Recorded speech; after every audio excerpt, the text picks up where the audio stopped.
por gjithashtu do të theksojmë edhe një fakt tjetër që ka të bëjë me rikthimin e përfaqësuesve amerikanë të Opdatit në SPAK pas largimit të tyre si pasojë ndërprerjes së fondeve nga presidenti amerikan Donald Trump. Por t'ju përgjigjur gjitha këtyre çështjeve ne kemi të ftuar avokatin e njohur Romeo Kara. Zoti Kara, përshëndetje. Përshëndetje. Si e gjykoni gjithë situatën politike në vend teksa një pjesë e politikanëve vijojnë të jenë në burg, përmendim këtu Erion Veliajn, por edhe Ilir Meta në këtë rast, ndërkohë nga ana tjetër Berisha dhe Rama kërkojnë votën e shqiptarëve, ku së fundmi u është bashkuar edhe Lulzim Basha. Mendoj që situata nuk është ajo që duhet kishim, por jemi në hapat e parë, me fakte tani, me vepra, jo vetëm thjesht në retorik,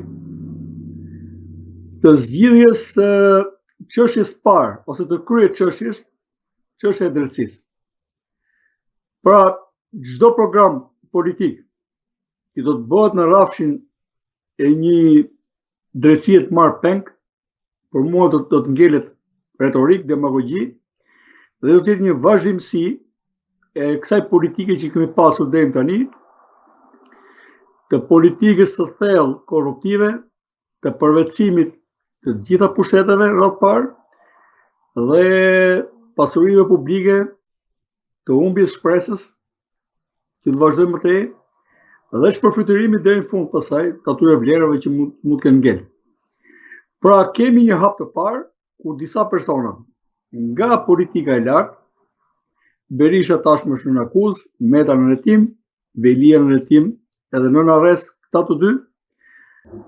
Kjo ishte në plan të parë, shihet me shqetësim, edhe nga vetë politika e brendshme, nga opinioni publik, i shprehur në media apo jo i shprehur në media, të cilët menduan që këtë radhë do të kishim zgjedhje të lira të ndershme, me alternativa reale për gjithë establishmentin politik, që për mua simbolizohet edhe është se ndërtuar tek grupimi PD-PS.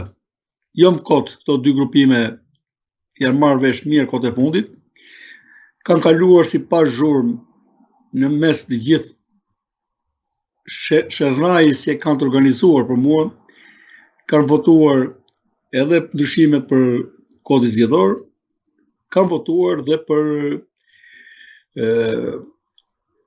amnistin, e cila për fat keq tentoi të presi shpresat shqiptarëve në lidhje me të dënuarit, në lidhje me personat e korruptuar, por dhe të japi shpresë të korruptuarve që edhe oksigjen, që keni akoma shpresë të mos ndëshkoheni dhe ta lënë drejtësinë thjesht një utopi.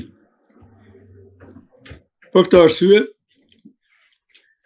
arsye, unë mendoj që vëmendja është e shtuar edhe nga partnerët tanë dhe nuk e japin më kot këtë mesazh në lidhje me rikthimin e Opdatit dhe ky opinion i Departamentit të Shtetit. Nuk është asgjë rasti, ata i drejtohen opinionit shqiptar, tashmë të bombarduar me thashëtheme deri në idiotësi. Kur Berisha paraqiti fitoren e Trumpit si fitoren e tij, që do të bjerë non grata dhe kjo drejtësi do të bjerë dhe erdhi me premtimin për ta shkrirë këtë drejtësi, duke e simbolizuar tek SPAK.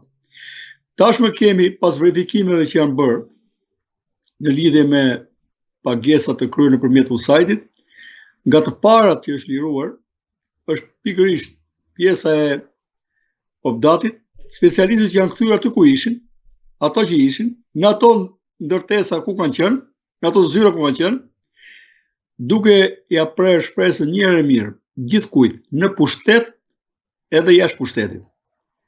Po që ka qenë pushtet dhe ndyer me paratë shqiptarëve, që kjo drejtësi do të forcohet dhe nuk ka shans që qendrimi amerikan të ndryshojë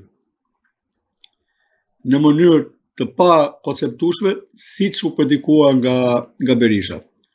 Edhe pushtetarët tanë besoj janë mjaft mërzitur, ja lanë retorikën anti-SPAK për një kohë gjatë në gojë Berishës, pra unë mendoj që Berisha ka folur për 2 palët, por tashmë u pa dhe nga veprimet shumë vendosur që ka bërë SPAK-u, sidomos rastin e Veliaj, ata ka pas garanci për të vazhduar më tej dhe tregoj që mbështetja ndërkombëtare nuk do të mungojë dhe përkundër do të jetë edhe më fort. Me stabilizimin, me kalimin e qeverisjes nga një parti tek tjetra edhe në Amerikë, tashmë do të fillojnë aplikimet, domethënë për gjitha platformat që kanë qenë të vendosura dhe për cilat ka një politikë amerikane totale, jo politikë partijake amerikane në drejtim të drejtësisë Shqipëri. Nuk ka ndryshuar deri tani, të dyja partitë që qeverisin në Amerikë 8 vjet, një 8 vjet apo një 4 vjet nuk ka rëndësi, kanë treguar të njëjtin qëndrim në lidhje edhe me sistemin, me forcimin e institucioneve demokratike në Shqipëri, me ndarjen e pushteteve, po dhe me instalimin e ndëshkueshmërisë. Çfarë po ndodh me Erion Veliajn, i cili i ka stopuar po themi sulmet ndaj prokurorëve të SPAK-ut? Zhvilloi për mua një luftë pa princip. Në këto raste duhet të ishte qetësuar, të fliste ligjërisht, të lindte një hap para drejtësi për të folur dhe betejën ta zhvillonte në termat ligjor.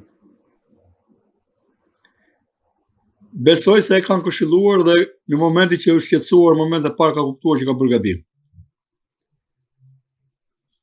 Si duket, ka krijuar dhe i unin e tij dhe e ka parë të papranueshme që ai të gjendet në këtë lloj situate. Ndërkohë që ligji ka sfiduar në vendet ku ligji mbetëron, ka sfiduar gjithë që nga qytetari më i thjeshtë deri te kryetari i shtetit. Pra, besoj tani ka zbritur me këmbë tokë dhe po e vlerëson juridikisht situatën e tij, dhe jo vetëm politikisht. Çfarë fshihet pas përplasjes mes Erion Veliajt dhe kryeministrit Edi Rama për drejtimin e Bashkisë së Tiranës? Tani ne në media themi që ka përplasje. Se si është e saktë nuk e di. Unë po jap një vlerësim ligjor. Për sa kohë nuk është shkarkuar dhe nuk është betuar kryebashkiaku tjetër, Erion Veliaj de jure është kryetari i Bashkisë së Tiranës. Unë, personalisht, po t'isha vendin e tij do jepa dorëheqje. Se nuk është normale që qyteti më i madh i Shqipërisë të gjendet në një situatë tillë kolapsi, nëse është e vërtet kjo që thuhet. Por nuk mund të merret drejtimi i bashkisë pa respektuar ligjet. Kam qenë në mendimin që në fillim që me që nuk dha dorëheqjen, të shkarkohet, të shpalleshin zgjedhjet dhe të hesin përpara. Tirana ka pas kryetar bashkie dhe tjerë para tyre, diku ka qenë dhe komitet ekzekutive, as nuk na ka filluar jeta me Veliajn, as me Ramën, as me Bashën që ishte kryetar bashkie, as me tjerë që do vinë pas. Jemi një pjesë, një interval i vogël kohor i jetës së këtij populli, jeta ka qenë para nesh, do vazhdojë pas nesh. Këta që simbolizojnë veten si të vetmit dhe unik llojin e tyre, e kanë për veten e tyre, por edhe për të keqen tonë. Kur përfundojnë atje, kur shkojnë përpara ligjit, e kanë vështirë ta pranojnë që ka dhe ligj për ta.